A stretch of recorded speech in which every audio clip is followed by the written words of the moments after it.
বন্ধুরা, আমি প্রতিদিনই মিঠি জড়া গল্পের পাশাপাশি আমি আমার ডেলি লাইফস্টাইল ব্লগ শেয়ার করি। প্লিজ আমার ভিডিওগুলো দেখে আমার পাশে থাকবে। আজ আমি তোমাদের সামনে নিয়ে চলে এসেছি একেবারে নিরামিষের দিন হাতে মেখে ফুলকপি রান্না করা। তো চলো আজকে ভিডিওটা শুরু করে আজকের মিঠি জড়া ধারাবাহিকে নতুন আপডেটে দেখা যাচ্ছে। একদিকে অনির্বাণের মাকে রাস্তা থেকে গুন্ডারা তুলে নিয়ে গেল, অন্যদিকে অনির্বাণের কাছ থেকে চিরতরে মুক্তি পাওয়ার জন্য অ্যাডভোকেটের কাছে অনির্বাণের জন্য ডিভোর্স পেপার রেডি করতে বলল রাই। রাই চিন্তিত হওয়া অবস্থায় অফিস যাওয়া মাত্রই কলিগরা বলতে থাকে, রাই তোমার শরীর ঠিক আছে তো? আসার পর থেকেই দেখছি তোমার মনটা খারাপ লাগছে, তোমাকে যথেষ্ট পরিমাণে টায়ার্ড লাগছে, দেখে তো মনে হচ্ছে তুমি ভীষণই টেনশনে আছো। বাড়িতে কিছু অসুবিধে হয়েছে না তোমার শরীর খারাপ? তখনই রাই বলতে থাকে, না সেরকম কিছু নয়, আসলে রাতে খুব একটা ভালো করে আমার ঘুম হয়নি তো, তাই হয়তো এরকম লাগছে। তারা একদমই আমাকে নিয়ে টেনশন করবেন না। অন্যদিকে রাই অ্যাডভোকেটকে ফোন করে, প্লিজ দেখুন, আপনার কাছে হাত জোড়ো করে আমি অনুরোধ করছি, আপনি আমাকে 2-3 দিনের মধ্যে ডিভোর্স পেপার রেডি করে দিন, কারণ এই সংসারে আমার আর মন পড়ছে না। আমি যে করে হোক আমার হাজব্যান্ডের কাছ থেকে আমি মুক্তি পেতে চাই। আপনার যা কিছু করার সেই সব কিছুই আপনি করে ফেলুন। একটা কথা আপনি মাথায় রাখবেন, এর বিনিময়ে আমার হাজব্যান্ডের কাছ থেকে কোনো টাকা পয়সা চাই না। সেই কথাটা মাথায় রেখে আপনি পেপারসগুলো রেডি করে ফেলুন। তখনই অ্যাডভোকেট বলতে থাকে, আপনি কি মনস্থির করে ফেলেছেন যে আপনি কটা দিন সংসার জীবনে কাটিয়েছেন?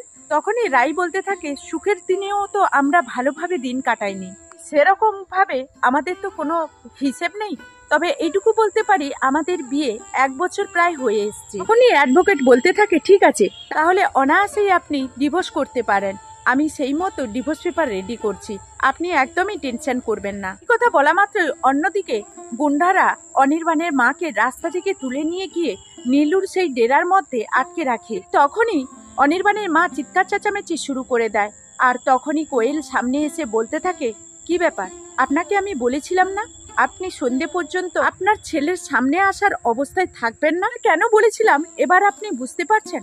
তখনই অনির্বাণের মা বলতে থাকে, তুমি যে অধর্ম অন্যায়গুলো করছো না আমার সঙ্গে, তুমি ভুলে যেও না একটা মায়ের অভিশাপ লাগবে তোমার উপরে, আর একটা মায়ের অভিশাপ যখন তোমার উপরে পড়বে না, তখন তুমি সেই আগুনে জ্বলে পুড়ে ছারখার হয়ে যাবে।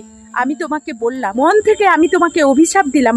কোয়েল বলতে থাকে, আপনার অভিশাপে আমার কোনো কিছু যায় আসে না, আপনি তো নিজের জন্য নিজেই কুয়া খুলেছেন। আপনি যদি আমার ভিডিওটা না করতেন তাহলে হয়তো আপনাকে এখানে থাকতে হতো না, আপনি এখন হয়তো থাকতেন এসির নিচে সেই আপনার আইস করা রুমে। কিন্তু কি করব বলুন তো, আপনাকে যদি না আমি আটকাই তাহলে আপনি তো আমার গোটা খেলাটা চপাট করে দেবেন।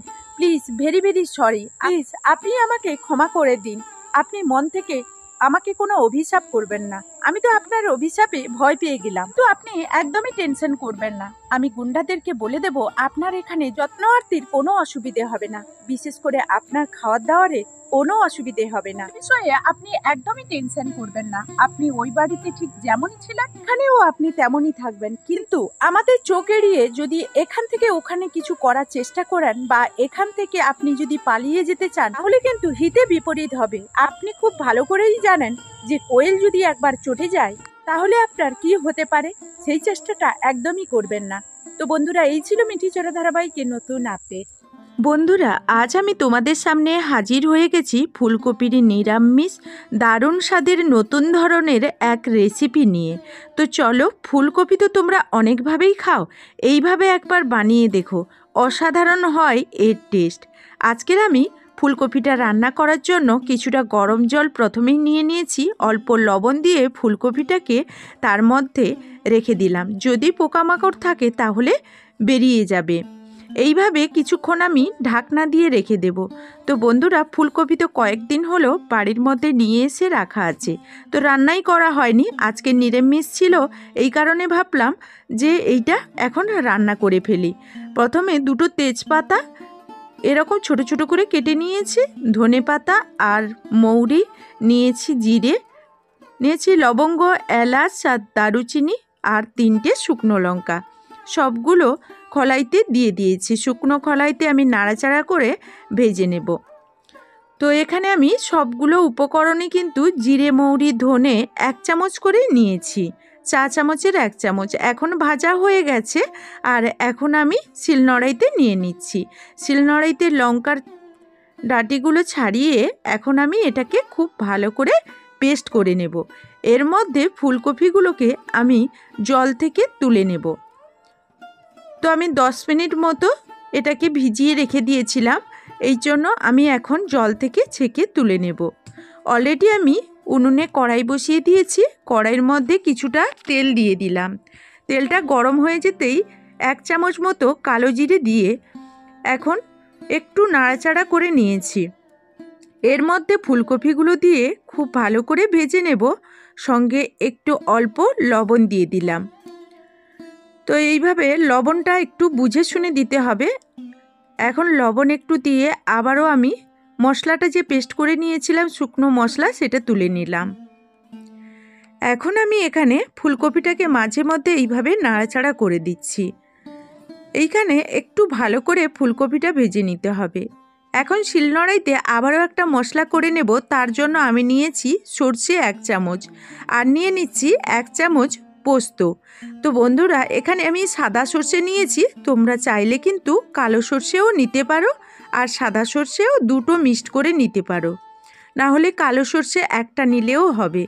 আর একটু হলুদ আর লঙ্কা দিয়ে বেটে নিলে কি হয়, সরষের তিতে ভাবটা চলে যায়। এখন ফুলকপিটা আবারও নাড়াচাড়া করে দিচ্ছি।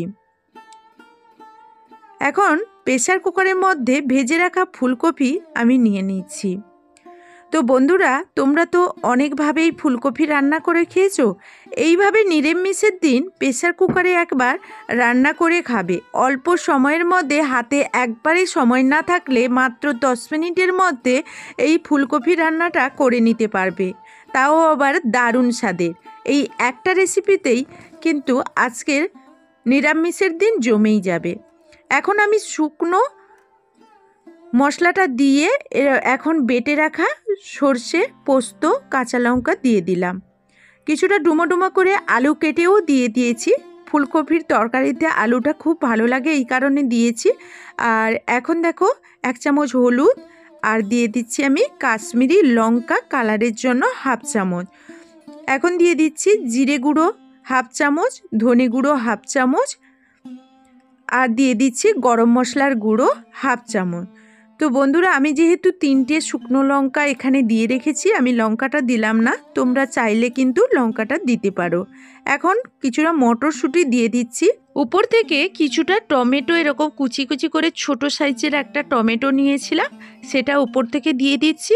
আর কয়েকটা চিরা কাঁচা লঙ্কা এখানে আমি অ্যাড করব। তো এখন আমি এখানে সরষের তেল 5 চামচ মতো চা চামচের দিয়ে দেব।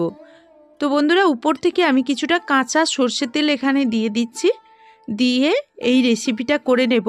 এখন সবগুলো উপকরণ কিন্তু এইভাবে হাত দিয়ে খুব ভালোভাবে আমি মেখে নিচ্ছি।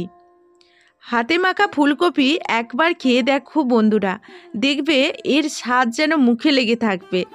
এই শীতকালের ফুলকপি চলে যাওয়ার পর ফুলকপি বাজারে গিয়ে খুঁজতেই থাকবে। এখন পরিমাণ মতো জল দিয়ে দিচ্ছি। তোমরা যেভাবে গ্রেভিটা রাখবে সেই পরিমাণ একটু জলটা দিয়ে দেবে। আমি জলটা আর কিছুটা দিয়ে দিচ্ছি লবণ, আর দিয়ে দিচ্ছি স্বাদের ব্যালেন্সটা ঠিক রাখার জন্য আমি চিনি দিয়ে দিচ্ছি। নিরামিষের রেসিপিতে চিনি দিলে একটা টেস্ট দারুণ আসে। আর এখানে চাইলে তোমরা ধনেপাতা দিতে পারো, আমি ধনেপাতাটা নামিয়ে তারপর দিয়েছি। প্রেসার কুকারে 4টে সিটি আমি দিয়ে দিয়েছিলাম। তো 4টে সিটি দিয়ে এখন আমি একটু ঠান্ডা করে তারপর আমি নামিয়ে নিচ্ছি। এখন ঢাকনাটা খুলে তোমাদেরকে দেখাচ্ছি। তো বন্ধুরা, 10 থেকে 15 মিনিট এমনি রেখে দেবে, তাহলে কালারটা সুন্দর আসবে। না হলে সঙ্গে সঙ্গে যদি তোমরা খুলে ফেলো, এই ফুলকপির এত সুন্দর কালারটা তোমরা পাবে না, তখন কালারটা কিন্তু নষ্ট হয়ে যাবে। খেতে কিন্তু একই লাগবে আর সুন্দর সুসিদ্ধও হবে। এখনকার মতো ভিডিওটা এই পর্যন্ত, ফিরে আসবো নতুন ভিডিওয়। সবাই ভালো থাকবে।